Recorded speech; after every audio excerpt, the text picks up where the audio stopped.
I guess, true introduction, other than Joe has helped my wife and I out in this is our garage gym that got put together after COVID kind of shut down our original operation, which was supposed to be 3,000 square feet, and we are now 300 square feet, with the goal being of moving into a big gym once everyone's vaccinated and things are open back up.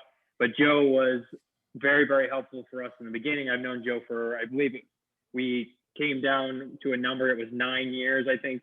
We did our first seminar together, or you were the instructor with Smitty Diesel, and Kevin and I were the attendees, and here we are 9 years later doing a webinar together. So Joe, if you don't mind, for the people that we have 8 people on the call right now, and people will be watching this. So if you don't mind explaining kind of, I guess, number one, the 2 gyms you operate now, and then maybe a little bit about Level Up Your Gym, and then we can get into referrals. Did you just close one of my gyms? Is it 3? Maybe. It's closed today because of the weather, but you have 3 gyms, sorry. Yeah, so a little bit of the history, I'm just busting chops, is that I know. Been running a company called Synergy Athletics for 12 years. It started off in my basement as a passion project, much like Brendan's garage, where I did some training and did some online manuals and writing books, and that's why I was presenting at a seminar that Brendan and Kevin were at. And this was some time ago. And I was at the time teaching high school economics and social studies as well.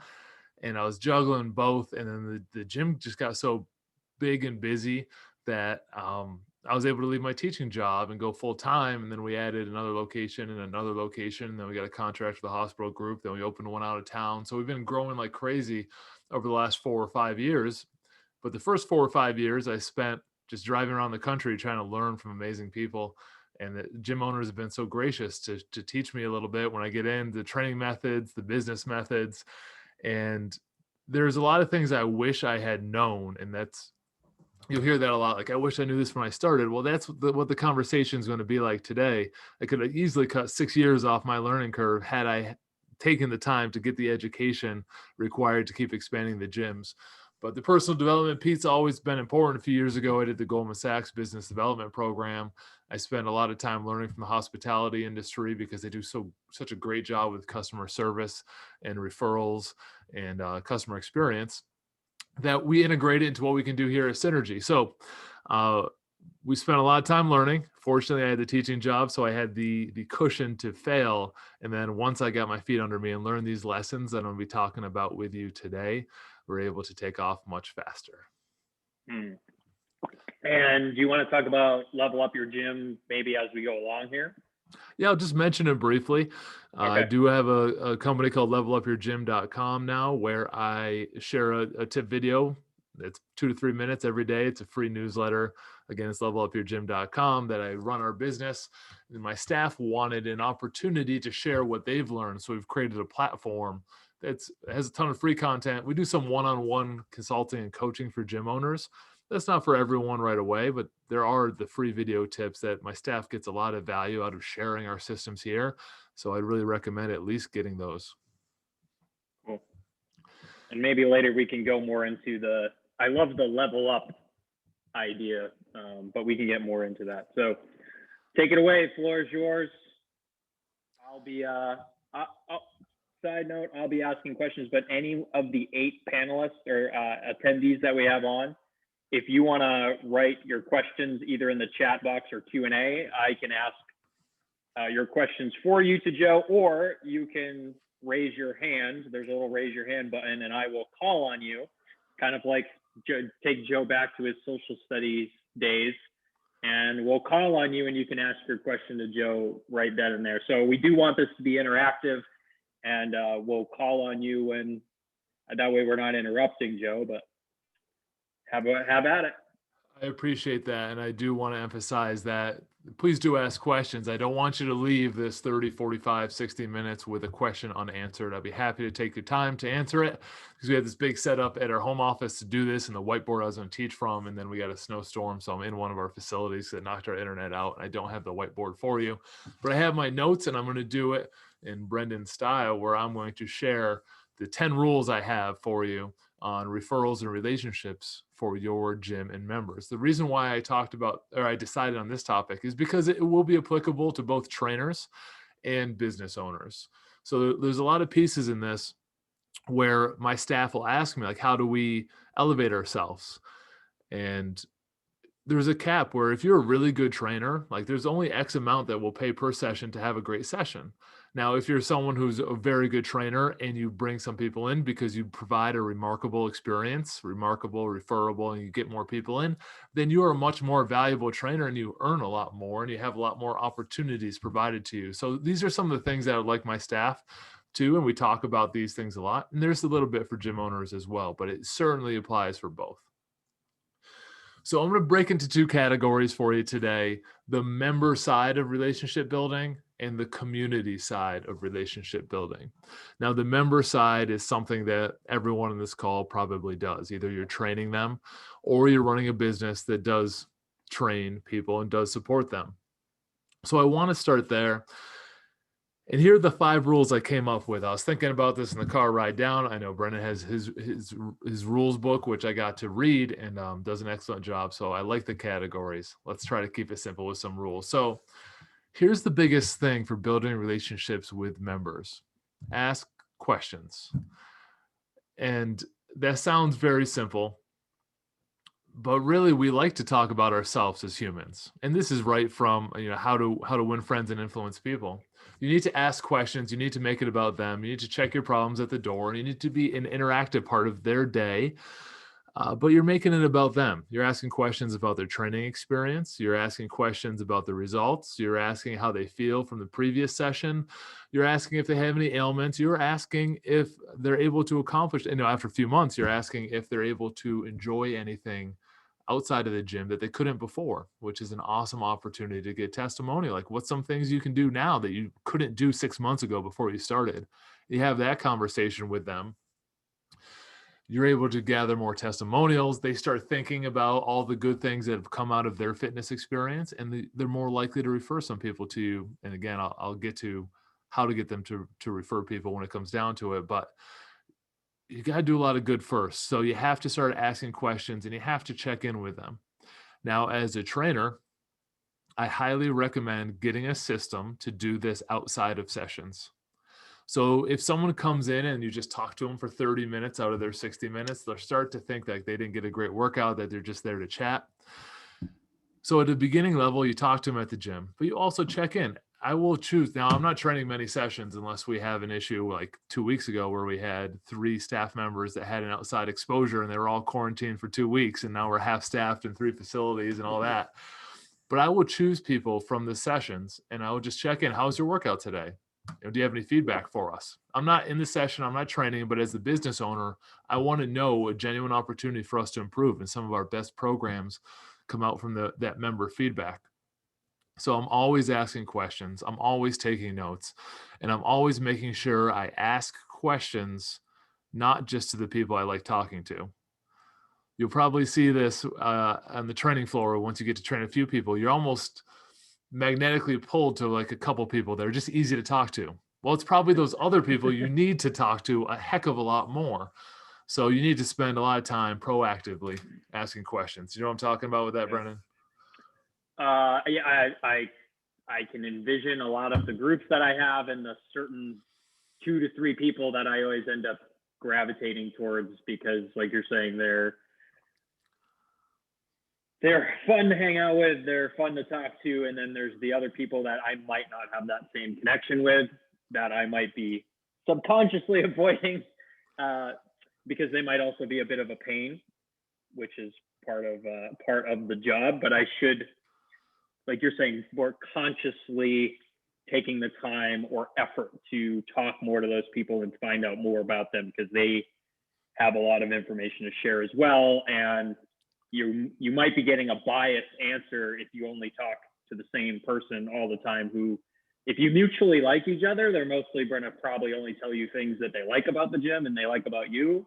Whereas these other people might have a little more insight of the things that people might not like. So you want to be careful of your own biases. I do have a question about, and maybe you're going to get more into this, so feel free to shove my question to the side, but 100% best place to start is asking within the group your questions.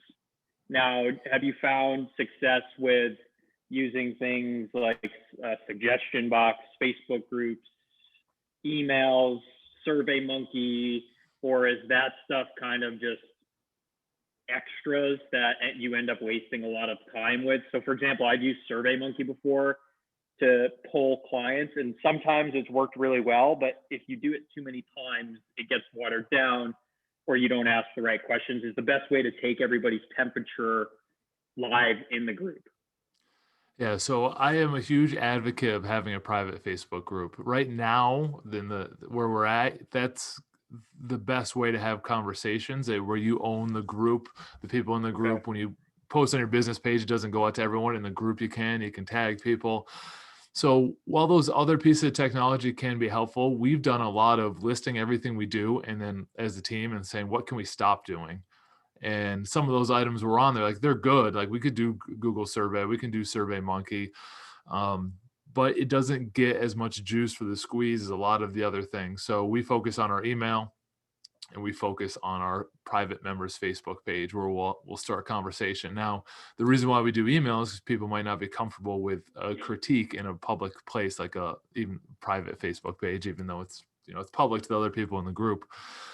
So I would focus on what you can generate the best response from, and that is conversation and dropping notes.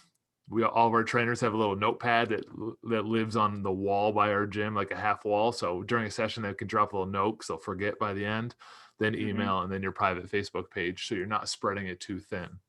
Now, I know for the people in other countries, they might use the WhatsApp, which has been a lot popular instead of the private Facebook page. But I can't advocate enough to have a private Facebook page. We fill our internal member challenges. It generates a ton of revenue for us.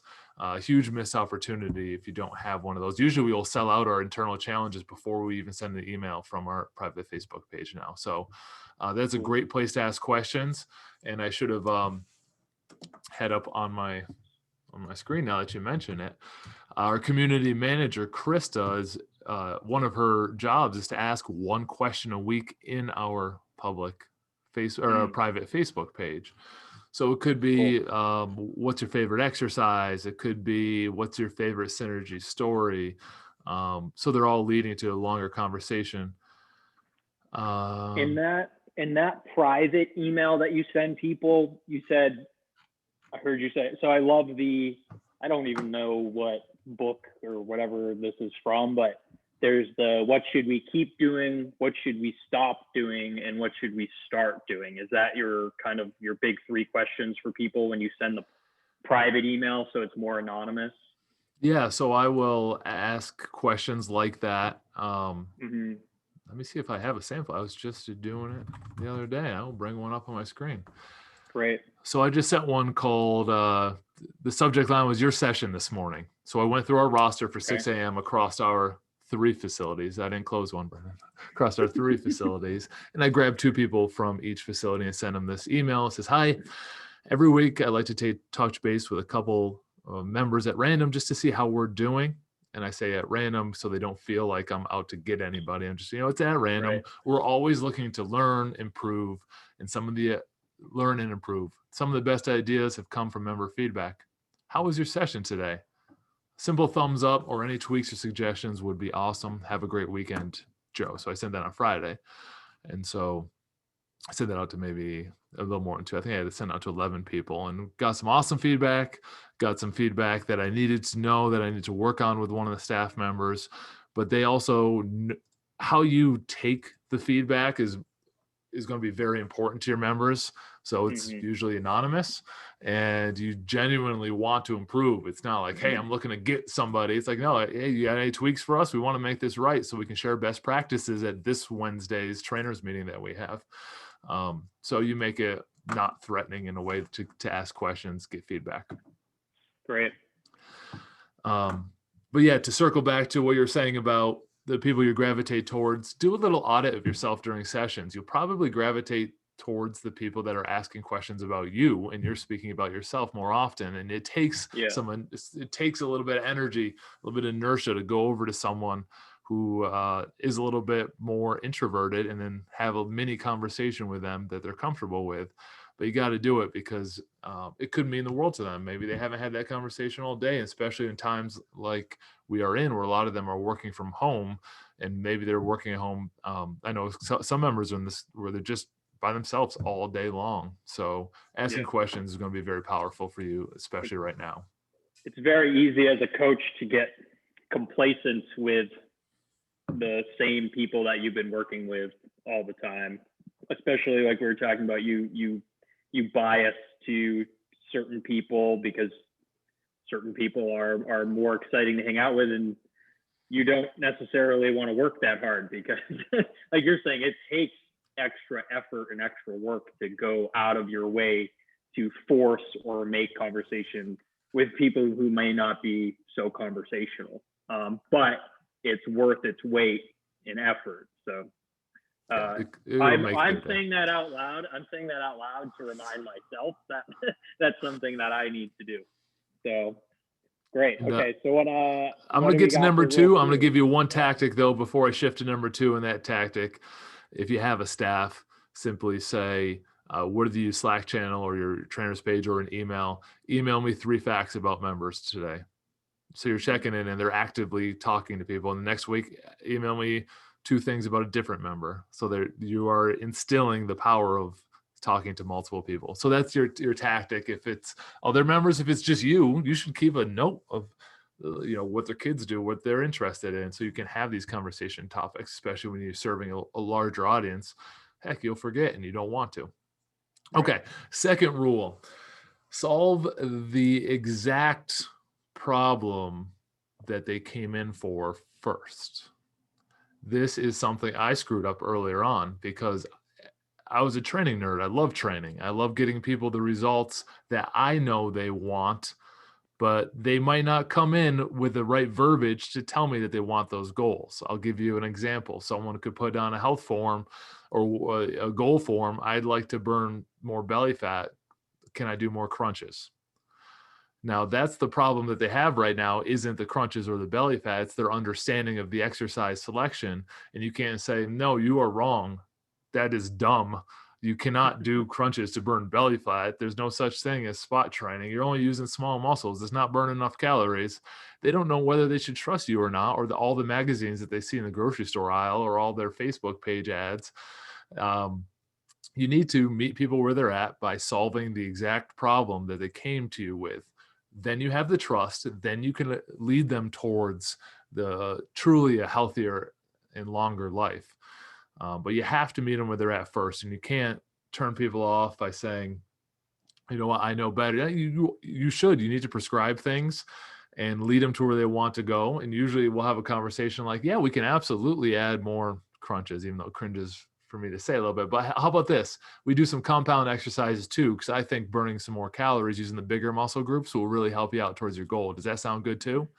And so you're meeting them where they're at and you're eventually guiding them to where they want to go. But that's all part of the relationship building up front, is that you can't lose them in the first month when they think cardio is the only thing that burns fat. And you come in and you give them just resistance training, but you don't have that relationship building and that conversation throughout the month to guide them to where they need to go, then you'll lose them right away. And you will lose the opportunity to help them long term. So in the day, I used to just be like, all right, well, here, I want you to get your results now. It drives my wife crazy when she says a problem. Like, I want to solve it right away. I don't want to talk about it anymore. And that fires her up. And that will fire up a lot of your members too, if you just want to solve what they don't even think their problem is. I always use the analogy. So whatever it is that they're wanting or whatever their problem is, I always call that like the dessert. That here is kind of my philosophy or what we believe in. Like you're saying, so for example, to take your example, the compound exercises, that's going to be your meat and vegetables. The cardio stuff, we can do arms, we can do all that stuff. That's going to be your dessert afterwards. So it's kind of like you're saying, this give and take, where eat your vegetables, eat your meats, eat your protein, and then we can do all this dessert stuff. We can do crunches, we can do curls, we can do an hour on the elliptical, and that's not something you want to pay me for. That's stuff you can do at home. But that's always been a really helpful analogy for clients is to compare it to your vegetables, like the stuff that we know we need, or sprinkle in, or give them what they need and sprinkle in kind of what they want. And vice versa, like you're saying, in the beginning, it might be more give them what they want and sprinkle in what they need in the beginning until you build that relationship. Yeah, it is not all about sets and reps. It's a lot about the psychology of getting them to buy in. Otherwise, everyone would have all the results they wanted if it was so easy to buy into exercise. So if you've read the book Moment by Chip and Dan Heath, Moments, this is a tip I picked out, and the tactic I'll leave this rule with is that the last thing you do in your program should be what they wanted.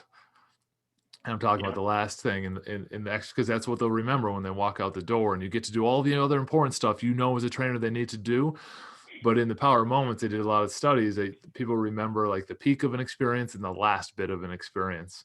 So it actually favors good training. So you can train, you do your compound exercises, do your mobility, get them all through. And at the end, if they view cardio as the way to burn fat, you give them, hit that 20-10 button on the Echo bike or something and go for it. And that way they'll remember the last bit because that's what they wanted, but you really gave them what they need. So there's a way to massage the program and get the important stuff done first. Right. Give them dessert. I want dessert after I've had my entree. Dude, I want dessert first. All right. Rule number 3 with members. Rule number 3 with members: meet expectations. Now, this one is a little bit weird. It's one that I personally adopted because we always hear you need to exceed expectations. I think that is very rare. I think most people don't meet the expectations that they set in small circumstances, and it erodes the trust they have with you as a trainer or you as a business. For example, you get a health intake form and you say, I'm going to email you the link to schedule tonight. And you don't email it to the morning. That's strike 1. You set an expectation and you didn't meet it. You need to give yourself some softballs and become a trusted person for them by meeting expectations. When you come in, we'll greet you by name. Well, you better do it every time. Set the expectation and then meet the expectation.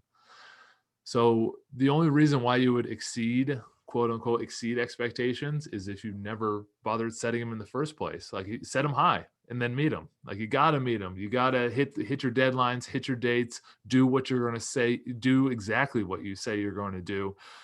If you say you're going to give them certain exercise, next time they come in, you better remember and give them that exercise, because otherwise it starts to create friction in their brain between this person really does or doesn't care about me, does or does not value this relationship. And the easiest way to do it is to give yourself some softball expectations and meet them. Like, hey, I'm going to text you on Friday and check in. Meet that expectation. Don't forget to check in on Friday because they'll remember. Would you say that's the same as under promise, over deliver? I would give you, no, actually, I'm not going to give it under promise, because I want to promise exactly what I'm going to deliver. Okay. So I don't want to under promise. So I will promise exactly what you're going to get. If I say I'm going to be on this webinar at 1:30 and it's 1:34, I didn't come through, and I did, you start thinking like, oh, this guy's a weirdo. He's already got 1 strike because he's got a better mustache than me. Strike 2, he's wearing a hat indoors, and now he's late. So you got to make sure that you're meeting expectations. And if you're under promising, then you're probably pretty bad at marketing. Like, you have to promise pretty big in marketing, but you have to also deliver on it. So yeah, you're saying promise and deliver. Yes. Don't over promise and under promise. Deliver. Yeah, don't downplay it. Like, hey, you know what? Don't under promise and don't over promise. Don't do exactly. either. Just shoot them straight and be like, hey, this is going to be a really crappy experience. And they come in and it's an okay experience. Well, I under promised and I over delivered on that promise, but I'm not going to get a member from it. Okay. Fair enough. I like it. All right. Yeah. So you got to meet those expectations. Now, the next thing, rule number 4 for members, and now taking that relationship to the quote unquote next step, getting referrals and growing your business, is provide them opportunities to give you referrals. This is something that we did for years that we're like, oh yeah, they know they can always bring a friend. Well, unless you remind them and give them like an exact date to do so, like they won't. You'll think, well, they can bring them anytime. No. They won't. They might occasionally, but they won't in big enough numbers to grow your business. So now that you're into the stage where you're looking for referrals, you have to provide them an opportunity on a regular basis to bring someone. It could look like a buddy week. It could look like a point of sale referral, which you should have. It could be conversational where they ask if they can bring a friend, and then you say, absolutely, you can bring them in anytime, and you schedule and bring them in. But you're also saying, all right, well, we're gonna have buddy week. Make sure to bring, I like themed buddy weeks. So we do like a teacher appreciation week in August. So they're back to school. Say, hey, bring your favorite teacher. They could do that at any point during the year, but they don't. But if you give them a week to do it, then they absolutely will. So now that you've built a relationship, you've served them, you want to be around to exist and serve them longer. So you do need to take care of your business. Don't think of it like, oh, it's going to be salesy. Like they understand, like you have a business, they go to your business, they pay your business, they want you to exist. That's why they're paying you money. So providing an opportunity like a buddy week, a point of sale referral, or conversationally is going to be very important. And you're saying the big thing there is, instead of having it be like a running promotion or a running thing, you have to give people kind of like, well, you're saying the reminder, but also the kind of like the kick in the ass to be like, hey, like this is the week that everybody brings a friend in, and you make it kind of not scarcity. Scarcity is not the word. I can't think of the word right now, but yeah, give them a little momentum and bring people in. And you can have bring a buddy anytime you want, but you can't only have that because they'll forget. Right. It helps give them guidance on who to think about, because they're not thinking about your business all day long. So if you do a coworker week, now they're thinking, oh, which coworker can I bring in? If they are, if you say bring a teacher week, they're thinking teacher. If you're saying bring a family member week, they'll think family member, and they'll start to, versus that just overwhelming choices of the people they could bring in. So narrow it down during these weeks, and you'll get a lot more referrals that way. Yeah, and can you share with everyone what you did or what you do for the holidays? And you give, I believe, gift cards with the referral or with the bring a friend referral, correct? Yeah, so it's the same, similar as our point of sale referral, where it's like a 30-day pass. Now we do a personal large group, personal small group. It might not be practical for one-on-one, so you might want to go smaller for one-on-one with like a 5-day pass. But we do a full 30-day pass for the holidays, and we actually get them thinking in our members private group that we talked about earlier, where we say we're going to give out 50 of these passes. Who would like one for a friend, family member, or a coworker? We only do this once a year. And so they will pre-sign up for the pass. They'll tell us the name of the person they're referring, so that way we can follow up and remind them if they didn't remember to pass them out. And we play a game now. This is something we developed last year, because this will be our 3rd year doing the holiday gift cards, and they're still trickling in now, is that once that person signs up, which they usually do because the referee is someone who's familiar with their business, they're not going to refer someone who's not a great fit for you. We say, hey, we do these holiday gift cards just once a year, but since you came on this holiday gift promotion, were you able to give one away? You know what, we're gonna do a pay it forward. Do you have anyone you'd like to bring for this 30-day pass? So we have our original members who bring in a group of people, and then that group of people will offer to just them again, like, hey, do you want to pay it forward? And that group, so we're gonna try to stretch it out all year long, having people from that program still being referred in month by month. So my wife and I or Jenny and I in our garage gym, because we're only doing personal training. So you can straight up tell me if this was stupid, but I tried to take some of this idea, and what we did was we gave everyone that had been coming consistently over the last 3 months, who's kind of a long-term member. So far, we opened in June, so as long as they could be. And we gave them 3 free sessions to start 2021. And then we gave them 3 free sessions to give away to somebody that, like you're saying, a parent or a friend. I guess my question is was that dumb? Was there a better way we could have done it? Or do you have any other suggestions for referral stuff for personal training specifically if we're not running large groups or small groups?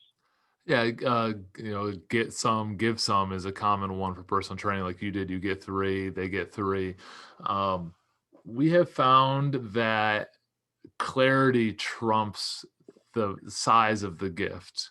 So if it becomes too complicated to refer someone, like if you refer someone and then you get this number of points and then you get these raffle tickets, and then at this time we'll pull a raffle ticket and you get X, Y, and Z.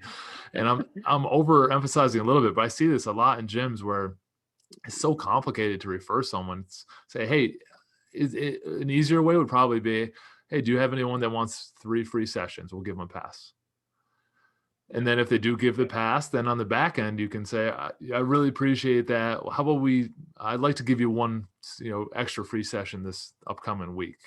We can do some extra mobility. So they'll get a gift, but I don't think it increases the number of people they refer, because they're not referring because they'll get an extra couple of sessions. I don't think that moves the needle quite enough. But the 3 free personal training sessions is a good sized value. So I would go with that. Keep it simple. Often we will, on the back end of someone who refers a member, we'll just upgrade them free for a month. Now they don't know that up front. We'll say, hey, we appreciate so much that you brought in so-and-so. We'd like to cover, from 2 times a week to 3 times a week for this month. We have the capacity right now, so we can do it. And that way they get a reward or a little gift to the relationship building. Mm-hmm. And correct me if I'm wrong, I remember you and I discussing, is it you pick a couple different members per month to randomly upgrade, correct? To try to sell them on the higher upgrade, even though they're paying the same price? Yeah, sell, or it's also for retention. So each trainer has up to 5 upgrades to give away each month. And so again, they'll find someone who forces them to ask questions, like I was talking about earlier, to see who they could really benefit. And maybe it's around the 10th of the month, and we'll say, you know what, why don't you come an extra session every week until the end of the month? I think that'll really help you reach your goals. We won't change your plan or anything like that. Now, this is because we have some extra capacity and we do small group or large group. And then at the end of the month, you just ask them, like, do you feel like you're able to reach your goals a little bit quicker if we follow this new program? And usually about half of them will stick with it, and about half of them are very grateful that they got it, and we make it up on retention numbers. I like the idea of giving people a taste, but also putting it in the hands of the trainer who is seeing that person work hard and make progress. And I love that idea. That's why I wanted to bring it up. So good. I appreciate it. I'm gonna get to my last one on members. See, I was listening to our conversation. Yeah, you were. You're awake. My last thing, and this will lead into what you're going to be talking about with Drew, I believe, tomorrow, and that's be remarkable. And Drew Massey on your Zoom, I did a podcast with him. We'll do a great job on that. But you do need to be remarkable, and that is by a lot of things I just talked about: meeting expectations, setting good expectations, greeting people at the door, asking questions. If you want people talking about you, you have to be remarkable. That's what the word means. You want people to remark about you, be remarkable. So that goes into your service and everything you provide. And I would recommend checking out. Are you doing it tomorrow? Yeah, tomorrow. Tomorrow. Okay, perfect. I would highly recommend it. Drew's a sharp guy on that. Okay, so I want to shift. I'm sorry, I'm just taking notes right here, and I just want to recap to make sure I heard everything. So number 5 is basically a summation of the first 4 rules, which are ask questions, solve their problem, meet expectations, and give people the opportunity to refer. Yes, meet expectation, provide opportunity, and be remarkable. Yep. Okay, got it. Let's talk out in the community now. There is a gold mine of goodwill out in your local community. I spent too much time on it. I know so many trainers spend so much time like worrying about Facebook pages and Instagram, but they haven't taken care of their own neighbors yet. And so while those things can be important, and yes, we do some Facebook marketing and Instagram marketing and things like that, I think it's a way for us to sit in a sit behind a computer and play entrepreneur a little bit instead of go out and be one. And when you go out there, there's so much value in your local community that you can provide, but also you get from speaking to these people and helping them. I used to be a sit behind the computer person, try to figure it out, send emails, make things work on promos. But as soon as I started going out, even in COVID times, and trying to just to speak to the neighbors and be more active in our small business community, I've been doing that for probably about 3 years. It's been remarkable.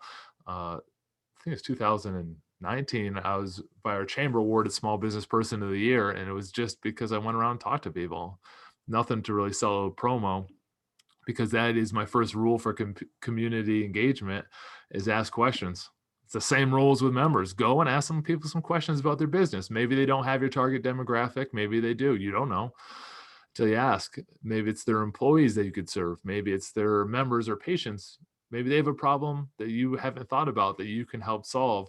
So when you go in to speak to someone, don't go in to say, all right, well, my goal is to get these 10% off coupons to my gym on their front desk. You have to, that's down the road. You have to start talking to these people first, talk to other business owners and other community organizations, and you'll get a lot of value out of it. You really will. It's tough to get started. I know you're like, oh, it's like cold calling. It's really not, because my second rule is to have a reason. Maybe they're a neighbor. Maybe there's a connection with one of your members. I was speaking to a group that I help coach, and they asked, I want to get in with this gymnastics studio. How do I go over and say hi? Well, find one of your members who has a child over there and get them to introduce you. And say, I go to this gym. They want to get to meet the neighbors, and they love to come over and talk to you. Is that cool? And then you get the introduction. So the easiest way is have a reason. And the best way to do it is just have one of your members that is connected to who you want to know introduce you. So you're saying to try to avoid, or do your best to avoid the cold call for both probably you and them. Yeah, there is really no reason to have a cold call. You can say, hey, I'm a local business. I know these times have been really tough, and I want to get out and get to know other people in the community. That is almost always true at anyone you want to build a community relationship with. So you don't have to say, hi, I want to talk business. What can I do for you? What can you do for me? Like, no, go and ask some questions. You always have a reason as a local business to go and talk to people. Right. The next one, so we have a reason, ask questions, very similar as solve a problem. So in asking questions, you'll probably identify something that you can solve. Maybe it's a bigger employer that says, I don't really have much benefit for my employees in their wellness program. You can say, well, how about this? You send out a couple emails for the gym, and I can provide you some videos, some wellness tips, write your newsletter, do a little segment on your company blog or whatever it is, help solve their problem, and then exchange. You're getting some awareness about your facility and the ability to invite people over. And I'm going to share my screen for just a second. On that note, I've had multiple people in my kind of network and whatnot have a lot of success the past year making connections or signing even contracts with corporate companies who need a wellness program because they don't have it. I remember you and I talked about somebody maybe paid you or paid Synergy to make a video series, correct? Yes. And then the other thing is high schools. A lot of high schools don't have personal or don't have strength coaches, and therefore they subcontract that out. So I've had a lot of people sign high school contracts where they train the baseball team and the volleyball team twice a week for a couple $1,000s a month. And maybe that's not exactly what you want to be doing, but the opportunities are out there for wellness programs and high schools if you're willing to go talk to the athletic director or the HR department. I don't know if you want to share your story with I will go very briefly because I got 18 minutes here and I want to get this in. But we built our entire athlete program doing exactly what Brennan says. We would say our reason to go reach out to them and say, hey, we notice you do a lot of fundraising in the area, which is true for all sports teams, and say, how about we do a speed and agility clinic for you, 45, 60 minutes. We'll come to your practice. You can either provide it free for your program or charge kids $5, $10, and you keep 100% of the proceeds. We'll just send over a coach and we'll guide your program through speed and agility. In exchange, they'll send an email out for us at the end of the season recommending us the kids go to. And that is the simple process we built a whole business on. But yeah, I was going to share my screen. It's similar for adults. Yeah. Here is one just from the other day from a neighboring. It says, attention spectators, we are encouraging drop-offs. If you do wish to stay for one class, we ask that one spectator, one spectator, stay and watch. We have a couple options for you, and they have a little Bernie meme in there, which was very funny last week. I always enjoy that. So that is a reason for me to talk to them and say, hey, I noticed you've been having an issue with spectators and social distancing and all the parents that want to stay. Would you like to provide a couple of them a pass to come over to us? And that way they can drop their kid off, come right over to the gym, and that it'll help diminish the number of people that are just sitting right there, causing that cluster issue, versus you just yelling at all the parents, which they don't do. They're very good company, but just say, hey, you have to bring one, you can't be here, like all that. How about you provide an opportunity? So I wrote them an email that says, hey, and this is from them saying, I noticed that the spectator area is getting really full and I want to help you out. How about I cover the first 5 people to respond to this email with a pass over to Synergy? So you head right over, I'm going to cover it, which is us, providing a 30-day pass, and we'll have some spectators come over to drop their kid off, come right over. So that was the reason they posted that on Facebook. I was paying attention and reading along, and it's basically an opportunity for me to help them out, and they do a great job, and I'm very thankful for them, and they'll help us out.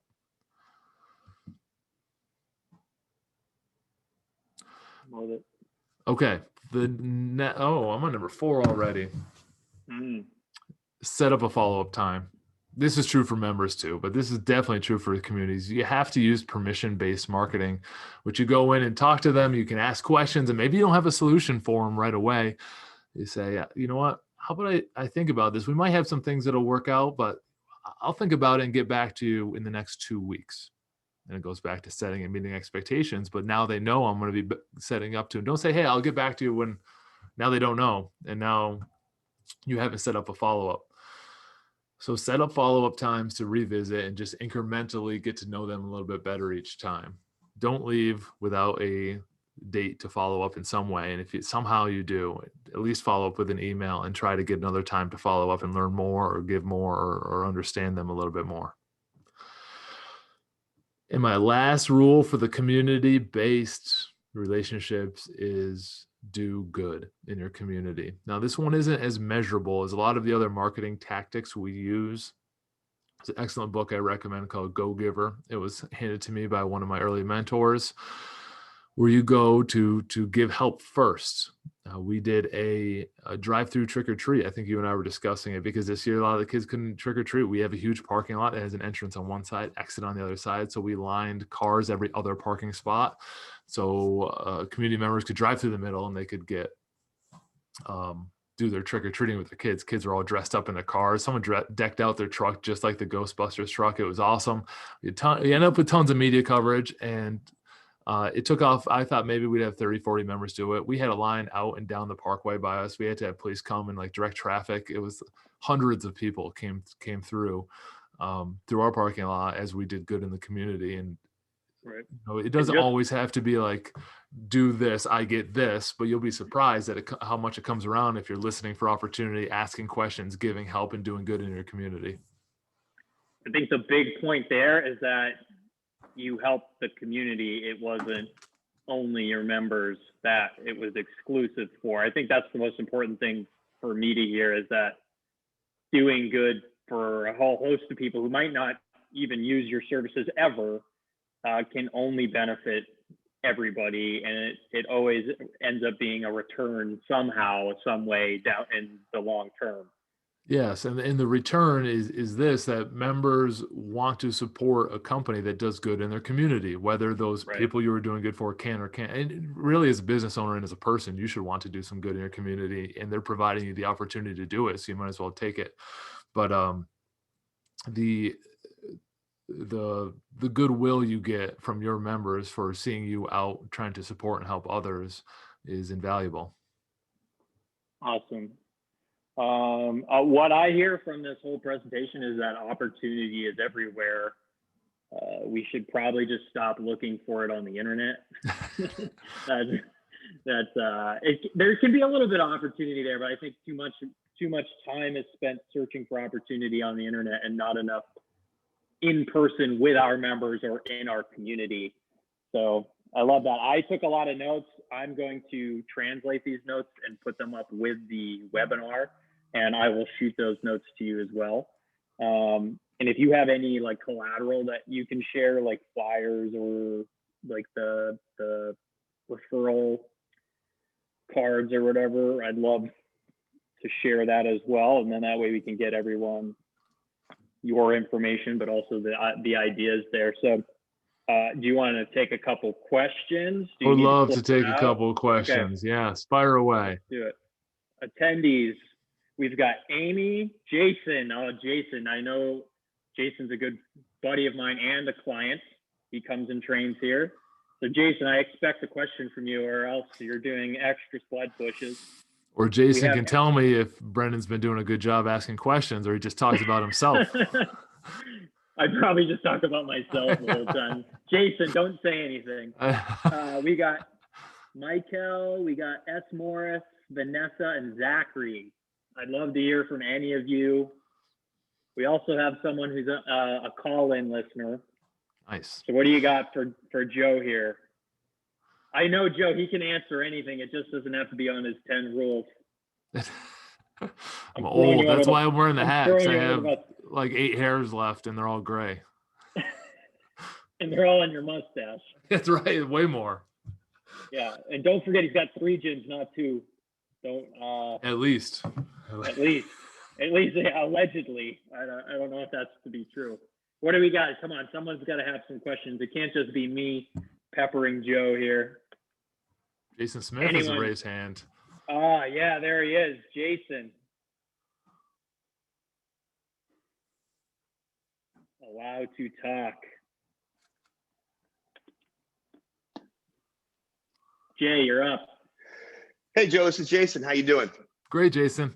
Hey, just I guess a question. So I had come from I worked in a big box gym for a couple of years, and I had a big customer service background. And the question I'm going with is, let's say you're in a facility that isn't as progressive or doesn't like to adopt these things that you've been sharing. How would you recommend or talk about someone going against the grain of management or leadership to start making some noise with these things and help, kind of increase the business or their presence?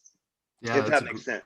It absolutely does make sense. And it is almost similar to my member rule about solving their exact problem with what the way they think, and then guiding them where they want to go. So in the business world, their problem is probably tracking the numbers, and you should track numbers. It's a good thing.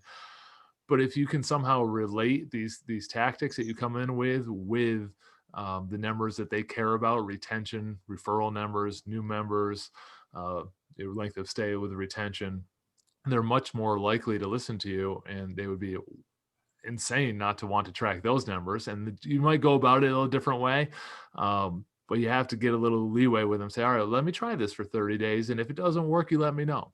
And then, give them the opportunity to direct you how they want to go and see if it's a place that you want to stay and work at.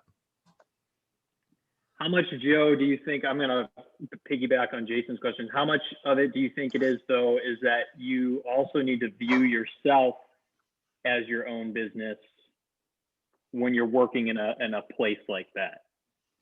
Yeah, it depends if you're the 1099 or an employee at the commercial gym. Right. But Jason has good customer service experience. It sounds like he has a wealth of knowledge. So it's simply giving them the information that they want, that they think they want, but in the method that is best. And it takes some massaging, and it's a pain in the butt, and that's why I start my own gyms. So thanks for the question, Jason. Any follow-up? Great question. No, that was fantastic. So that was my Right. thing, in mine, it was an employee. And so it was, kind of implementing what you thought and then putting it out to management and saying, hey, what do you think about this? Can we take it out to the rest of the team? So everybody wins. Yeah, saying, hey, Yeah. would you like me to grow your business? Okay, then you mind if I try this? And they'll love that. And I do want to get to Zachary's question because I have a couple people out waiting for me for appointments and we're winding down. So Zachary has a good one. It says, any ideas for getting through to local coaches and ADs? I've reached out to every coach, athletic trainer, and AD in my local high schools, but can't seem to get them to enter an email or return a call. I run a small business out of my garage. So this is the exact situation where I was. I think your garage might be slightly bigger. And I did the same thing and I didn't get any responses until I followed that rule, which is have a reason. And that one is a connection. So what I did to my email list, which might have only been 100 people at that time, not a big email list. I just sent out a direct response email that said, does anyone know a local coach or sports team that would like a free speed and agility workshop? And then the members responded. We had, I can't remember, it was a crazy open rate, like 20 intros from coaches who did not respond to my email, but my members said they knew him. So I would say, all right, well, could you email him or her and me on the same email and just introduce me, and then I'll take it from there. So that warm handoff and introduction is so much more powerful. I only had one AD in my whole lifespan respond to just me. That was not an introduction. And it was a younger guy who was very progressive with it. So got to get the introduction to the coach or AD. I would start, and then here's what it does too, Zachary, is that once you get the introduction, you do once. Now you have some social proof when you reach out next time. Say, hey, we did this speed and agility clinic for the youth basketball program. I like to do it for your high school basketball program too. And you start steamrolling once you get that first one and you get the social proof. We started with a high school football team, then we got their youth sports team, then we got the neighboring youth sports team where we would say, these are all volunteer coaches. How about we go run the warm up at your first practice? So that way they just have something to follow. And we go to the youth sports programs. Then we ended up, a parent introduced me to girls basketball. They had 100 girls in this basketball program show up for a speed and agility clinic. And so it starts to snowball once you get the social proof. Joe, to add to that, you gave me this idea when we reached out to our community. So we reached out to all the sport coaches and ADs in our neighboring towns, and we used your set up a follow-up time in permission marketing. So in our email, we said really quick, like, this is what we do. We're a new business in town. We want to help the community and work with athletes. Is there a time that you can grab coffee? And if so, respond with your 3 best times and days. So we're asking permission and we're trying to make a follow-up time and date. And we might have got 5 out of 100, but I have a feeling if we had done, hey, this is who we are, we're great, you should send our people here, we would have gotten 0 out of 100. Yeah, so, but yeah, we used rule number 4 there to connect with people and set up a follow-up appointment. And it was, we invited them over for coffee in the garage, actually, because we have bought a nice coffee maker and COVID and all that, but the garage gets them into the space. And we offered a free workout too, but none of them took it, of course. They just wanted the coffee. So, yeah. But it's still, that was what we did. So just to add something to it. But I know you got to get out of here. So any parting words? Yeah, let's land this airplane. All right. Relationship marketing is something that, if done well, will be the most valuable part, perhaps, of your professional career. It's not just writing ad copy on Facebook, which I did for years, and that's fine. It gets you members, it gets you in the game to get your first few people. But having these relationships are so valuable. Like, I can't explain on Small Business Saturday. We take a picture of all the small businesses that we appreciate and we share them on our social media page. We have 3 gyms, Brennan, and every hour, all day long. And we had over 60 local businesses that we now have relationships with. We just went and took a picture. We patronize them and share it. And it just is so cool it just feels so good to do. And the staff, your employees, get a lot of value out of that, is feeling like they're part of the community. And so it's almost like a benefit of employment that a lot of places don't have. So I'll just finish with that. And if you do want the free video series, I do send them out to your inbox at levelupyourgym.com. I would be doing a terrible job marketing after I just talked about marketing if I don't explain where you can get more and why you might want to learn a little bit more about the education I have. Again, it's the free one at levelupyourgym.com. Brendan, I really, truly appreciate you having me on. Thank you so much. Oh, thanks for coming on, Joe. And Amy says Amy, thank you welcome. so much. And thank you everyone for being on the call. Joe, let's do this again. Take care, man. Enjoy the snow, and I'll send you my notes as well. Please do. Thank you, Amy. All right. Thank you, Morris. See you guys later. Take care, everyone.